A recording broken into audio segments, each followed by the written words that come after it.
أعوذ بالله من الشيطان الرجيم. بسم الله الرحمن الرحيم. الحمد لله رب العالمين. وصلى الله على سيدنا محمد وآله الطيبين الطاهرين.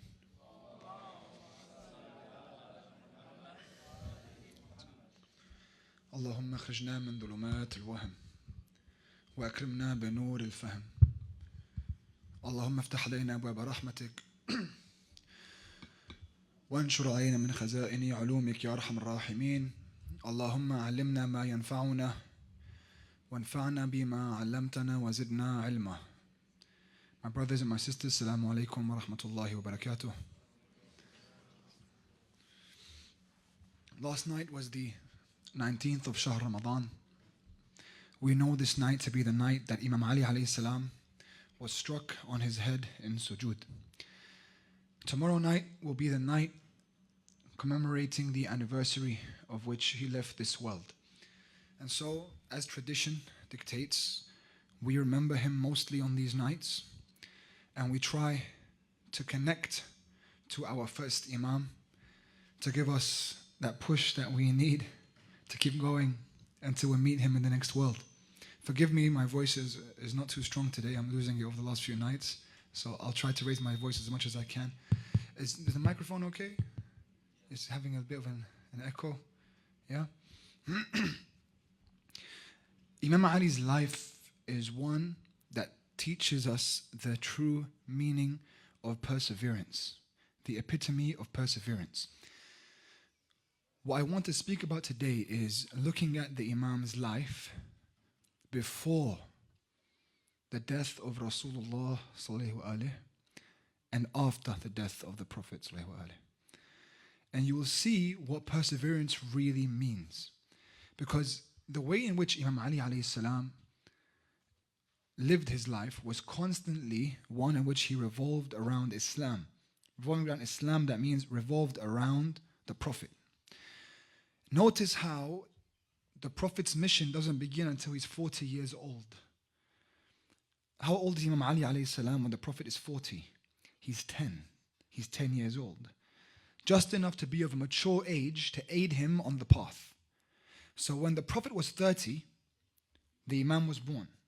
And the Prophet took him in like his own son and fed him from his hand. He would chew his food for him and he would put him in his cradle. He lived, first of all, with his father Abu Talib in the house. So he took Imam Ali alayhi salam as his own son. He held him in his chest and on his lap. He raised him. When the Imam was of a mature age, that's when the mission begins. The mission needs the Prophet to receive the revelation, and it needs Imam Ali alayhi salam to guard it. It's not supplementary. He was needed to guard it and needed to carry on the message. So Imam's whole life, his whole meaning, his whole definition of his purpose was to be with the Prophet, for the Prophet, and he was enlightened by the Prophet. The Prophet being with him constantly gave the Imam the energy that he needed to perform all those amazing feats that he did. So in Dua Sabah, sometimes we read Dua Sabah, it's a very deep dua and has these amazing sentences. Imam Ali, he writes that dua, okay? In that dua, we read it, we don't fully understand what the Imam's referring to. When you realize what he's referring to, you see how he feels about Rasulullah. He says, Sallallahu ala dalili ilayka fil layl al-alyal. You know we say Sallallahu ala Rasulillah? He's saying the same thing. He's praying for the Prophet. It's a salawat. But he says, Sallallahu ala dalili ilayka fil layl al-alyal. Ala dalili ilayka. That's Rasulullah. That he was the dalil, the proof of Allah to Allah in the darkest nights. Fil layl al-alyal. Because those nights were very dark. The Muslims lived through very difficult. Shukran. Sallu ala Muhammad wa ali Muhammad.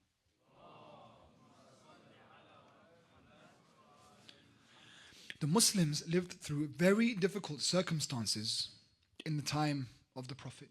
In the early years, the Imam calls it al-layl al-alyal, when everything was closed off onto the Muslims. It was very difficult, and the Muslims were persecuted and banished. They had to live in the mountains of Abu Talib for 3 to 4 years. They weren't allowed to be in Mecca. They were excommunicated from Mecca, excommunicated from the village. You couldn't sell them food. You weren't allowed to buy anything from them or sell anything to them. The Imam, who was about 15 years old at the time, he would usually clothe himself, mask his face, and leave the mountains, go into Mecca at night, and he would purchase food from the back market and bring it back to the children in the mountains, using the wealth of Khadija to do so. And he would buy at extortionate rates because they would sell them. They knew that they were desperate. The Imam was constantly by the Prophet's side, but he used to see the Prophet, despite all the difficulties, he used to see the Prophet as this lantern for him that would envision the path and take them to Allah. وصلى الله على دليل إليك في ليل الأليل والثابت القدم على زحاليفها في الزمن الأول. In Dua Sabah he says, ثابت القدم, as in he was the one who would make our feet firm on the path. في الزمن الأول, in the beginning, the first, when Muslims were, it was very early. There weren't that many of them, a few hundred at most, surrounded all the time. الزمن الأول, very early in Islam. It was guarded by the Imam as a teenager. But he says that he's praying for the one who would keep his legs and feet firm on the path. The one who was a lantern for him. In that time, despite all the difficulties, Imam Ali was so happy. He was so happy because he was constantly the one the Prophet would rely on. Constantly, and he would come through every single time. All those heroic stories that you heard when you were children about Imam Ali alayhi salam, usually they all occurred before the death of the Prophet. After the Prophet passes away, there's a change in the Imam's life. A change. Those 25 years afterwards, he disappears. Before the Prophet dies, he's the main one in everything. He says, Ya Ali, you are like Harun is to Musa. You are to me like Harun is to Musa. Ya Ali, when he was 16 years old, he gathered the Banu Hashim and he said, who will be my Khalifa after me? Who will be my brother? Who will be my wasi? And that's when Islam was still very, very young. So no one really wanted that or cared about that. They didn't even care about it. The Imam stood up at 16, and this is a hadith called Yawm al-Dar, Hadith Yawm al-Dar. That's accepted by Shia and Sunni narrators and people of hadith, in which the Prophet says, Man yu'aziruni ala hadha al-amr wa huwa akhi wa wasiyi wa khalifati min ba'di. Who is going to be my brother, my khalifa, wasiyah after me? The Imam stands up, says, Ana laha. The Prophet says, it's for you. It's for you. And people used to make fun of that back in the day, in the beginning, because there was nothing that was coming. They would say to Abu Talib, look, your son is going to be your master. They would laugh about it. Because he was supposed to be the master. Everyone knew that. But every single time the Muslims were attacked, Imam Ali alayhi salam was gone to as the guardian. Every single time the Prophet was attacked, when they came to attack him in his own home, Imam Ali sleeps in his bed. And he does sujood to thank Allah for the opportunity to sacrifice his life for his beloved.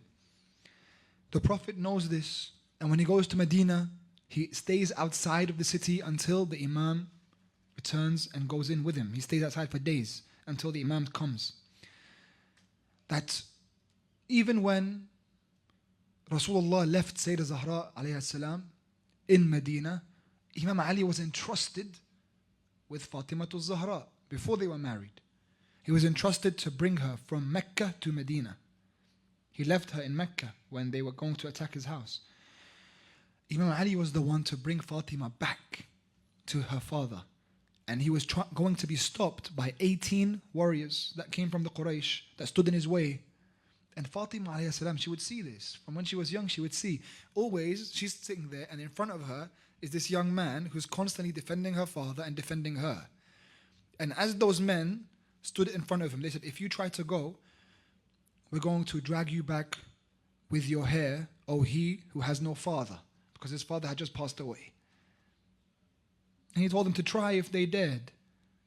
And of course, as all the others, they ran with their tails between their legs back to Mecca.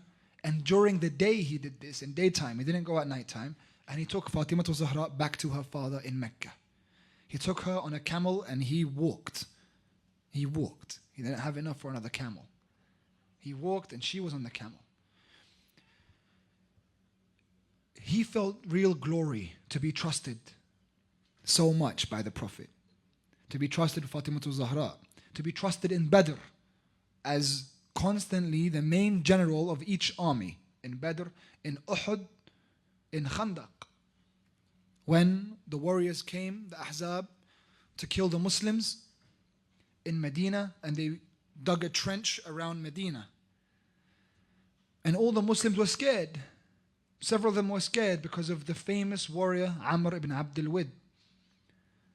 He was the fiercest warrior in Arabia, and you guys know the story. And he enters into Mecca, he enters into Medina. He breaks through the trench and he challenges the Muslims, and no one stands up except Ali ibn Abi Talib. And he stands up and he goes and he fights Amr. And he fights him with courage. And he had no time for nonsense with these people. Like when they would ask him, who are you? Because he was a young man, 22, 23 years old. He would say, I'm Ali ibn Abi Talib. They'd say, we know your father. Go back, I don't wish to kill you. And the Imam would say, but I wish to kill you. Get off the horse. He had no time for nonsense. He earned the respect in Arabia to be the greatest warrior that never took a loss in any battle, ever. Ever.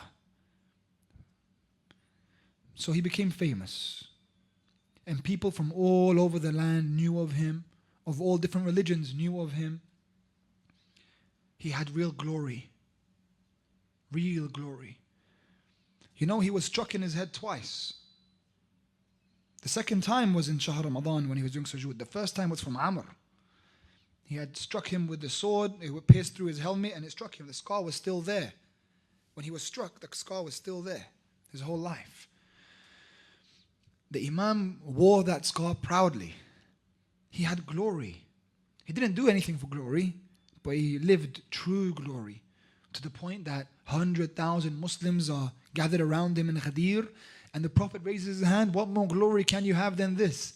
Man kuntu mawla fahada Ali mawla. So he lived real glory, and he was given Sayyidah Zahra alayhi salam as the greatest blessing, the greatest trust. So he knew as much as he loved the Prophet loved him back in that way. This is a love based on Allah subhanahu wa ta'ala.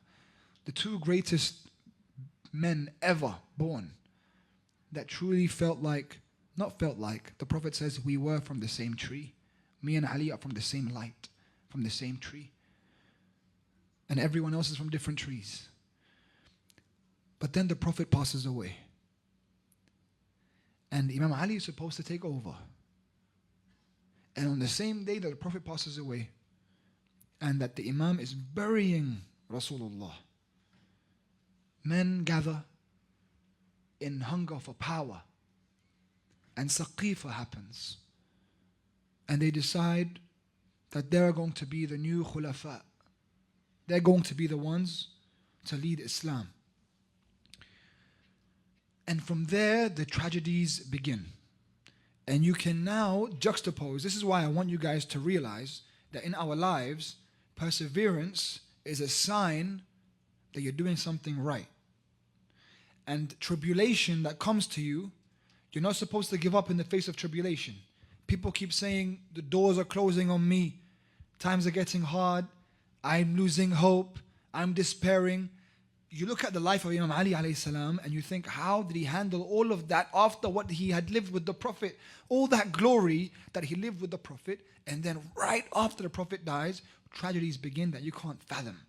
And the first one was the greatest tragedy of all.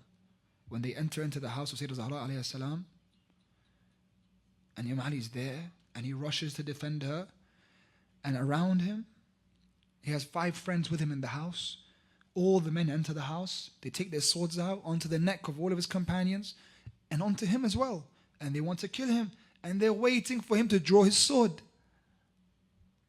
Because then they have an excuse. And he sees in front of him Sayyidah Zahra alayhi salam bruised.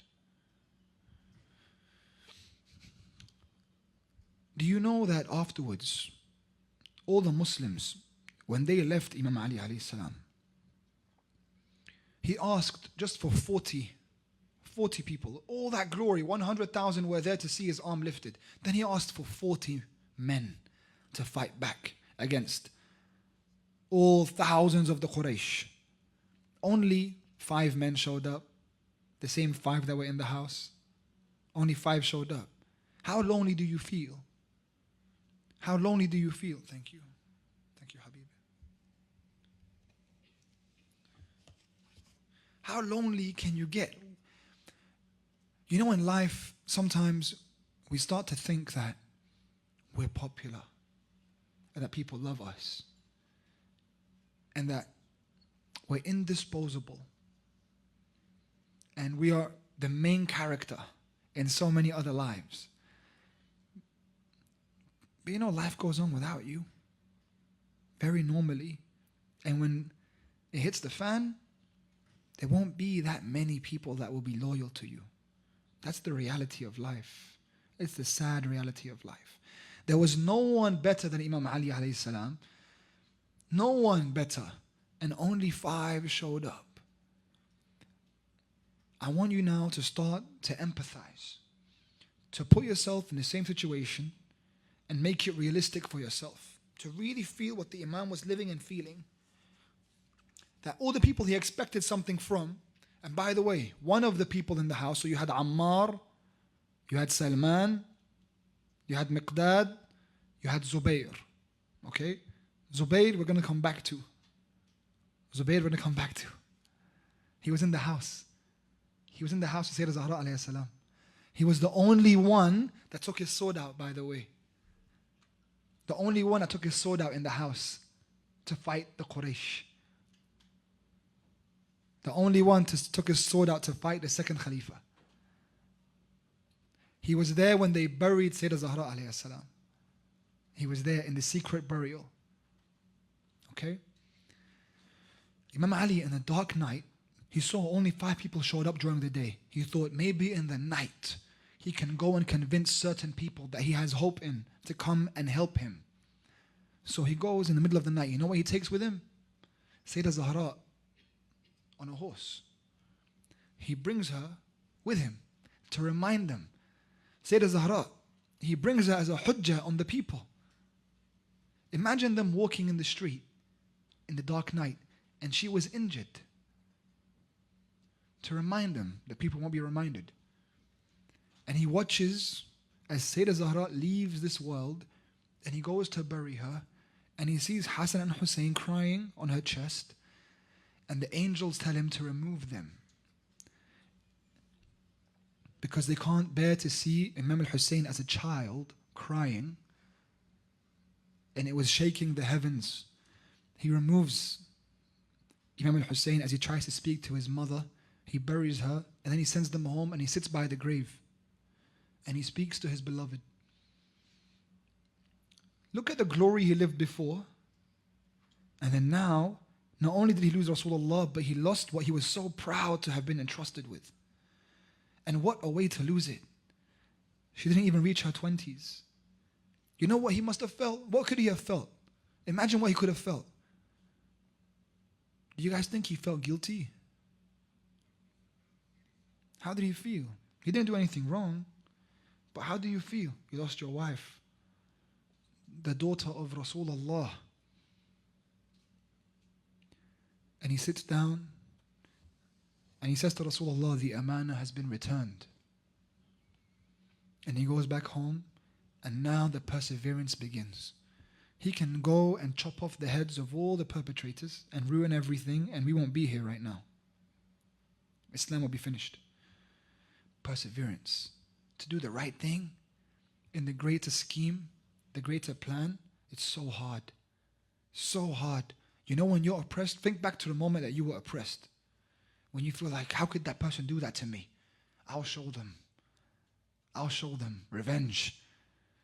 How hard is it to live with that fire in your heart and not be able to do anything about it because of Allah and religion and Islam and fitna? The Imam is the main character in the Prophet's life before the Prophet passes away. Afterwards, 25 years, he disappears. All the wars they have afterwards, all the Muslims have these wars now. They go and they fight Rome, they fight Persia. All those conquests that you hear about, Imam Ali had no part. He had nothing to do with them, which also shows you he didn't sanction them. So when they come and say Islam was spread by the sword or the battles, and we have no part in that. The Shia have no part in that. The Imam's way wasn't to do with anything with conquests. He didn't accept conquests. The only battles in the life of the Prophet were defensive or preemptive strikes. He never went and just started attacking villages. Other people did that. Not the Ma'soom though. He didn't take part in any of those battles. So now you have little kids in Egypt. They're Muslim. They grew up knowing only names like Khalid ibn Walid and Umar ibn al-Khattab, and these names are the heroes of Islam. You say Ali ibn Abi Talib, he says, who? Who's that? 25 years, he disappears. He's nowhere. How do you go from glory to 25 years of disappearance? And then the Islamic Empire becomes so corrupt, and Muawiyah becomes stronger and stronger in Syria, making his own kingdom basically. And when Uthman is killed, the Muslims are lost. And they're running around. They're looking for an answer. And they want someone to guide them. And they run to Imam Ali's house. And they wait outside the house. The Muslims of Medina, they knew, the older ones, they know who Imam Ali is. The young Muslims in Egypt and Syria and all the other places, they don't know. But the ones in Medina, they know. He's their neighbor. They crowd around him. And he comes out the house. And they keep chasing him. And they beg him to be the Khalifa. Now, after 25 years, now you accept it? He says, I don't want it. He says, this power means to me less than the sneeze of a goat. It means nothing to me. And they beg him. They beg him at his feet and his arms, and they're grabbing him. They genuinely want guidance. And the Imam, as much as he doesn't want it, now that the people are calling for it, he says, fine, but if I come into power, I have to fix all the mess that you guys made. Yes, they accept. So he accepts. He goes into government. And the next 5 years are the 5 years when the Imam is back in power. He begins by first starting to treat people equally, because they were very racist before. If you're from Quraysh, you get the most money. An Arab gets more money than anyone else. So he starts to fix the understanding in the Islamic society on how we disperse money. And at one point, Talha and Zubayr, they come into his office and they want to speak to him because they're like, we're not getting as much money as we did before. And we have a lot of sheep, we have a lot of land, we have a lot of animals that we need to feed. And they were given a lot more money by the second and third Khalifa because, cousins and everything. So the Imam sits down, they sit down, they say, we want to talk to you about dispersing of funds. So then he turns off the candle. And then he lights another candle. And they're confused. They say, why do you do that? He said, that candle belonged to the Muslims, and this is my own personal candle. I can't use the candle that belongs to the Muslims for a personal conversation. So I turned it off. That belongs to everyone else. This is our conversation, so I'll use this. That was his answer before they continued their conversation. They just got up and left. Because they knew there's no way we're going to get extra money out of him. He wouldn't even use the candle. That's how just he was. He has a lot of critics and a lot of enemies, but no one can ever point to any time in his life where his thought was different to his actions, ever. He never strayed from any principle. In fact, the criticism is he's too principled. He has to calm down a little bit. That's the criticism. So, slowly the enemies begin to build up all over again, because there's powerful people now that don't like the Imam trying to bring justice. Because they thought they were untouchable. And the Imam doesn't see anyone as untouchable, especially Muawiyah. Muawiyah starts to play his game from Syria. Slowly starts to bring people against him. Sending messages to Medina. Trying to form allies with other powerful people like the Prophet's wife, Aisha. Like Talha. Like Zubayr. These people who were of the Muhajirun. People like the Prophet's wife, that's a big deal. You know, you're the Prophet's wife. You have power. The Prophet's widow has power. But the Imam is the legitimate Khalifa. And you guys have to distinguish between what Imam means and Khalifa means, okay? That's why we have a problem. We don't have a problem because he wasn't the first Khalifa. We have a problem because you didn't recognize him as the first Imam. Difference. Khalifa means elected by the people in government. Imam is bestowed by God. Our issue is not a political issue. They say it happened 1,000 years ago. Khalas, man, you Shia are obsessed. It's done. Okay, he's fourth. No, the issue is not that it's political. For us, it's religion. That Allah said this has to happen and you guys didn't accept it. So you guys went against Allah. It's part of our religion, wilayah. He carried on the Prophet's message. He guarded it. So it's a religious issue, not a political one. But right now, he is politically the Khalifa. So why are you still fighting against him? Because he's too just. Because of envy. Because of jealousy. Because. So Aisha, Talha, Zubayr, they gather forces. And they go to Basra. And they gather an army to fight against Imam Ali alayhi salam. And he kept telling him, don't do this. Don't do this. The first Muslim versus Muslim war. Don't do this. But they did it.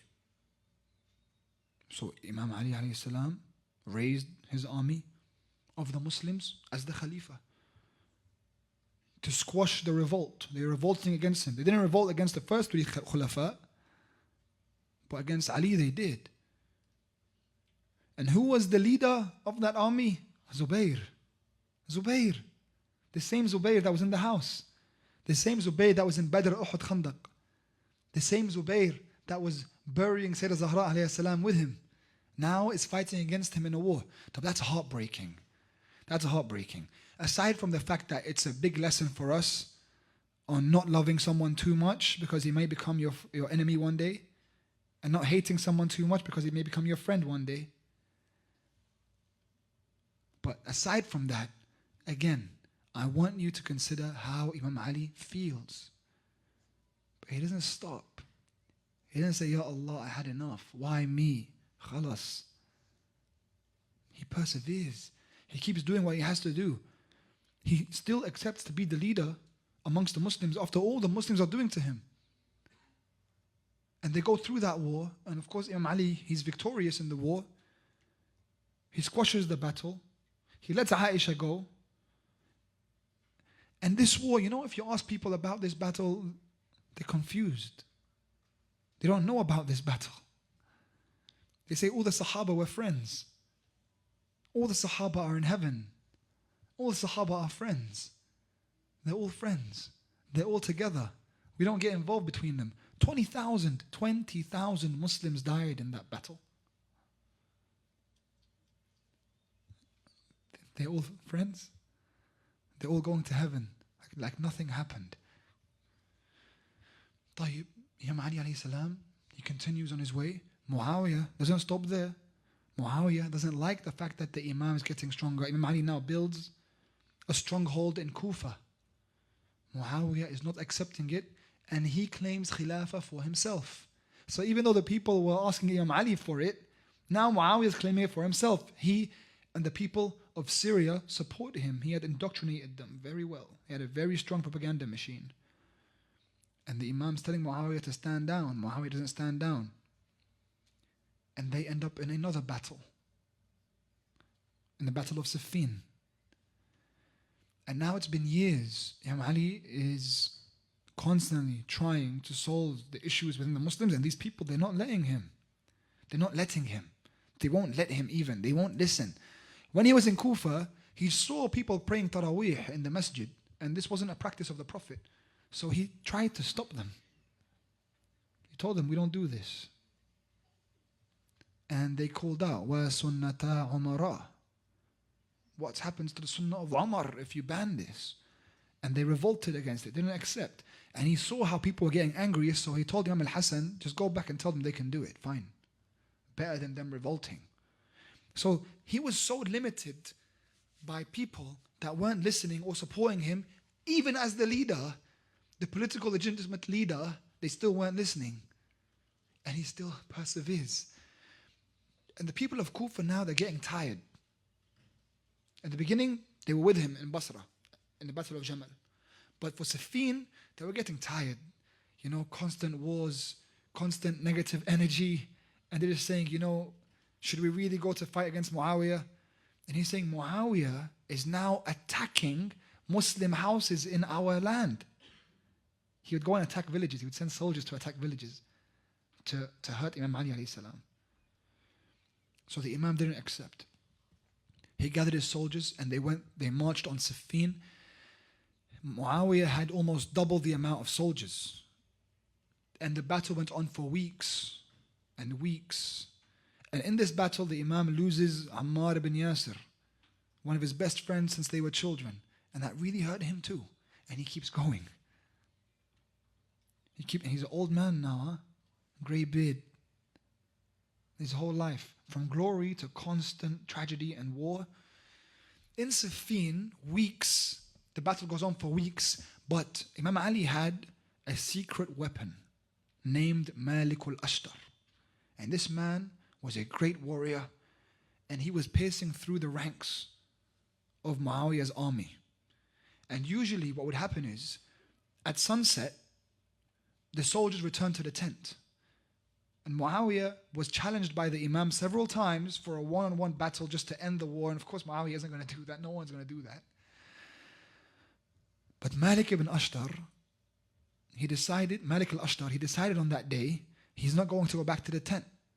That's it. He's coming from Muawiyah. He stays outside in the nighttime, in the desert, and he just starts to clamp through them. It's called Laylatul Tahrir, that night. And all you hear is Malik shouting, Allahu Akbar. Anyone who stood in the way, annihilated. He was looking for Muawiyah. Khalas, he had enough. It's been weeks. He got bored. He starts to clamp through every battalion. Every battalion wasn't standing in his way. Muawiyah started to panic. He started to realize Malik is close. And he decides now is the time that they use their ace in the hole. What happened? They had placed spies in the army of Amir al-Mu'mineen. The Khawarij, some of the Khawarij, they're basically ISIS of that time, they were in the army of Imam Ali alayhi salam. They were working with Muawiyah. He had bribed them. And the main man, his name was Ash'ath. That was their leader. And Muawiyah had told him, if it gets to a point by which we need to stop the war, raise the Quran. And say, let the Quran be a decider between us, we're all Muslims. And I'll have my army raise the Quran too. And Ash'ath wasn't alone. He had several thousand of the Khawarij with him too. So it wasn't one guy doing it. So they started to do that. Imam Ali would tell them, what are you doing? Put that down. We're almost done. Malik is close. And they told him, bring Malik back. We'll let you send a messenger to bring Malik back. He said, I'm not going to do that. We're almost finished. So then the Khawarij, thousands of them, surrounded Imam Ali in his own camp, his own army, his own soldiers. They subdued the soldiers that were with him. The strongest soldiers were with Malik. So they were in the battle. So Imam Ali, as a general, was in the back. And now surrounded by Khawarij on his own, by his own army, they want to kill him. And they said, if you don't call Malik back, we're going to hand you over to Muawiyah. Imagine the Imam's by himself and then hundreds of men surrounding him of his own army. A messenger. Imam Ali says to his messenger, go and get Malik back. The messenger goes, Malik is fighting, he calls him, Malik comes, what's happening? They say, Imam Ali is calling you back. And Malik says, Muawiyah is right there. I'm about to kill him. I'm not going back. So the messenger says, Amir al-Mu'mineen has told me, if you don't return, you won't see him ever again. They're going to take him. Malik is so angry. He had him. He returns with his soldiers. As they return, Imam Ali's own camp almost fight. Because Malik comes back with his soldiers to fight against the Khawarij. Imam Ali's in the middle and he stops Malik. He stops the Khawarij because this is insane. For his own army to fight amongst each other and Muawiyah is over there. So he tells them, don't fight. He says, we accept the arbitration. The Quran on the space. Khalas. After that war, everyone was shocked. Malik is shocked. Imam Ali is shocked. Everyone's shocked. They had it. They had Muawiyah in their grasp.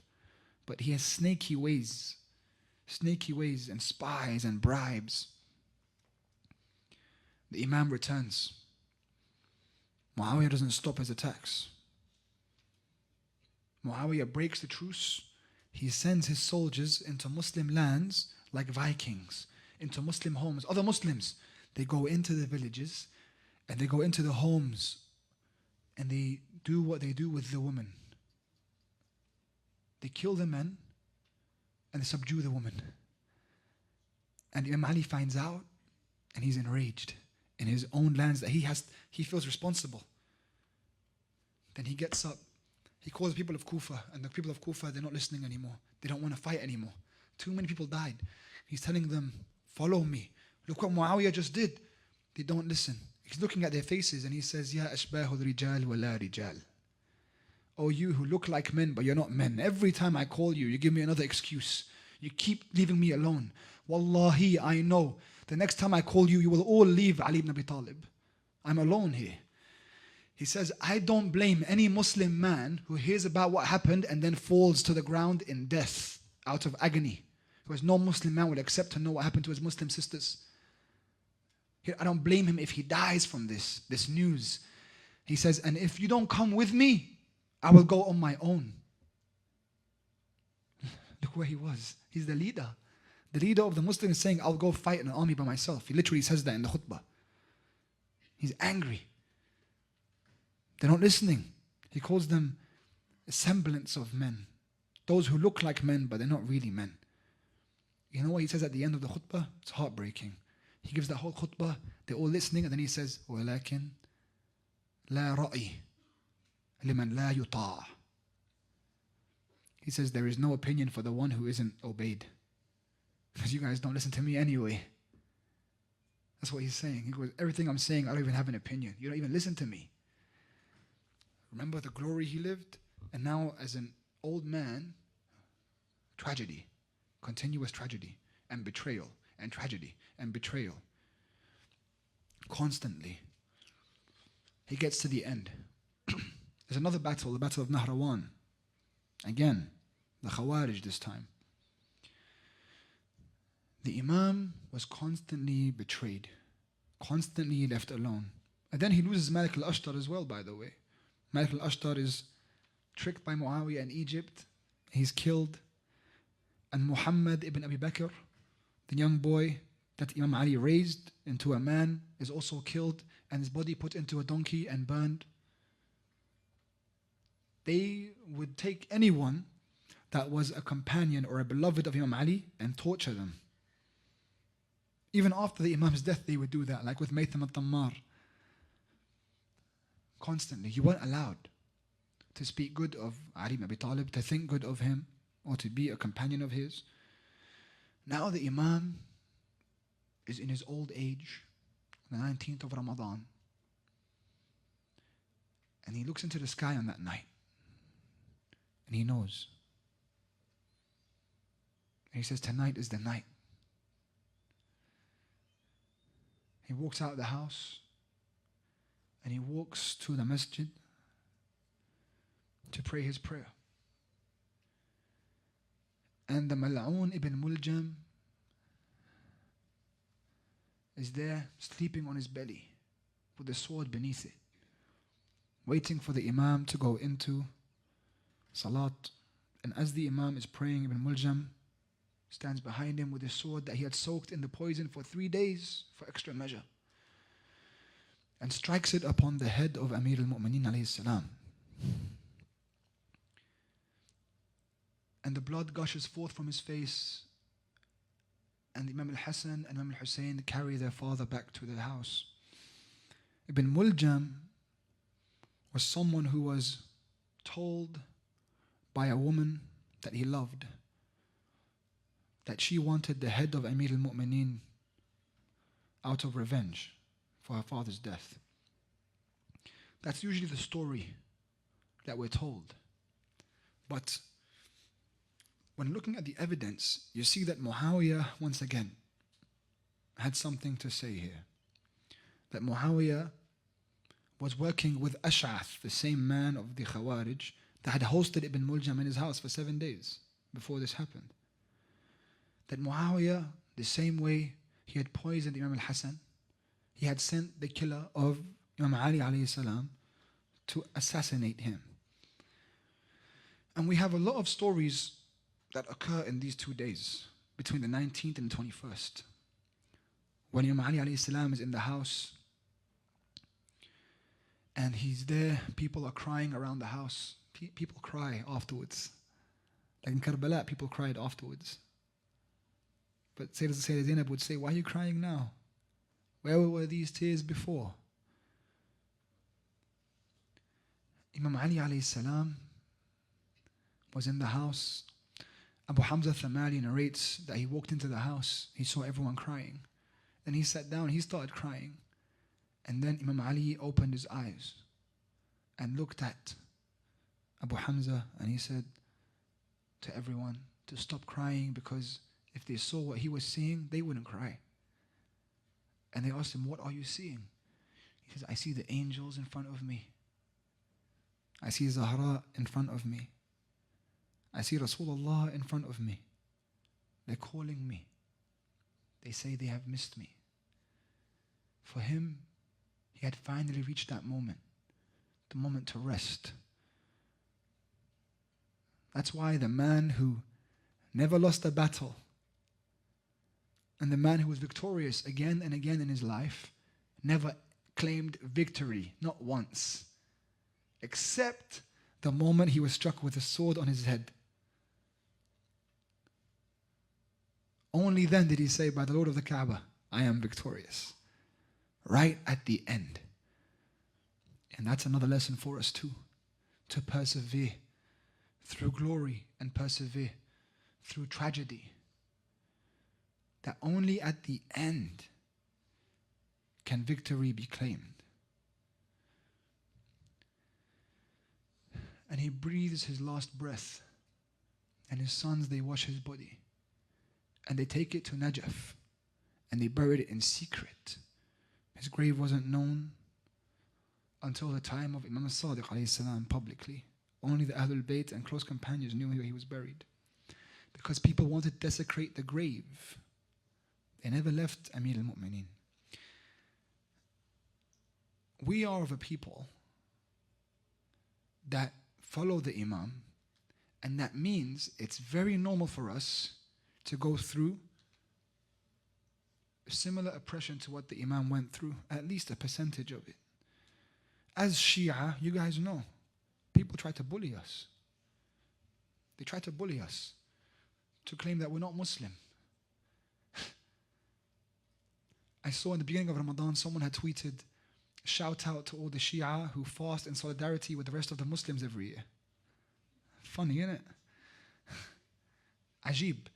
Yani Allah subhanahu wa ta'ala, He's going to accept your fast, ya bala masabala. But He's not going to accept our fast because we're fasting in solidarity. He's going to accept your fast, obnoxious, proud, ignorant scum. But for us, people, we're just, we want to worship Allah, we're fasting, we're coming, we're praying. He's not going to accept from us because you don't like us. You don't like that we love Amir al-Mu'mineen.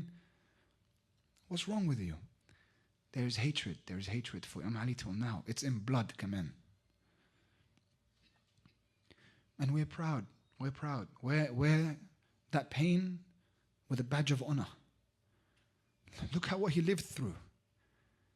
You know, we're of that. We're cut from that cloth. Be proud of that. You know, you guys know I'm a friend of Brother Raphael Fiziev. This morning actually, he spoke to me. He's annoyed because ever since he lost his fight, he says the people of Kyrgyzstan are all laughing at him and praying and thanking God because he lost because he's Shia.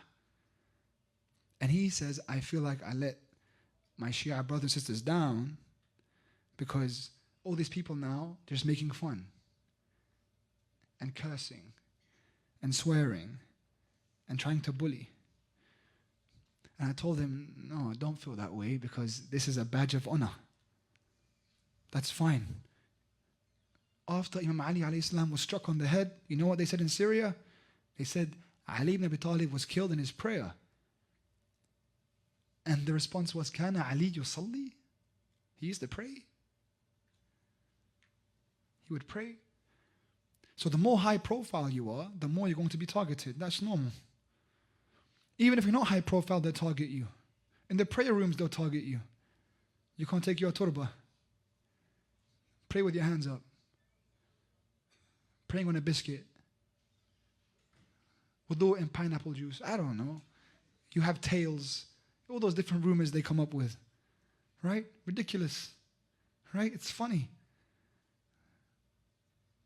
Alhamdulillah, we stuck to the original plan. The plan of Rasulullah sallallahu alayhi. The plan of Imam Ali alayhi salam. We stuck to that plan. والحمد لله الذي هدانا لهذا وما كنا لنهتدي لولا أن هدانا الله والحمد لله رب العالمين وصلى الله على سيدنا محمد وآله الطيبين الطاهرين.